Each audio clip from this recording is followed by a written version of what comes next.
सळगावमधल्या चोपडा नगर परिषदेच्या निवडणुकीमध्ये शिवसेना उबाटा पक्षाचे नगराध्यक्षपदाच्या उमेदवार रोहिणी पाटील यांनी प्रताप विद्या मंदिर आदर्श मतदान केंद्र येथे मतदान करून मतदानाचा हक्क बजावला।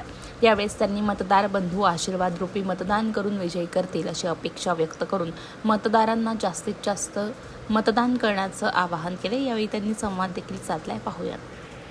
या ठिकाणी मी नगराध्यक्षपदाचा उमेदवारी घोषित केल्यानंतर मला जनतेकडून बराच प्रतिसाद मिळाला, कारण मी एक सामान्य नागरिक म्हणून त्यांच्यासोबत समोर जात होती आणि मतदान मागत होती।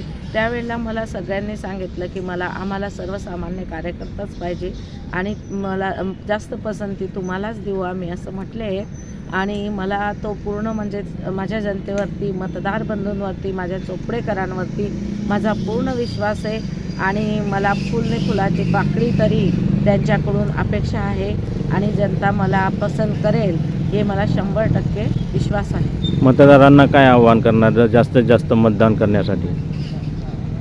मला असं वाटतं की जनतेने, मतदार बंधूंनी मतदानाचा हक्क हा आपला तर बजावलाच पाहिजे, कारण की आपलं एक मत हे आपल्या विकासाकडे नेणारं असतं आणि विकास हा झालाच पाहिजे। म्हणून आपण आपलं मतदान हे घरी न बसता आपला मतदानाचा हक्क हा पूर्णपणे बजावला पाहिजे।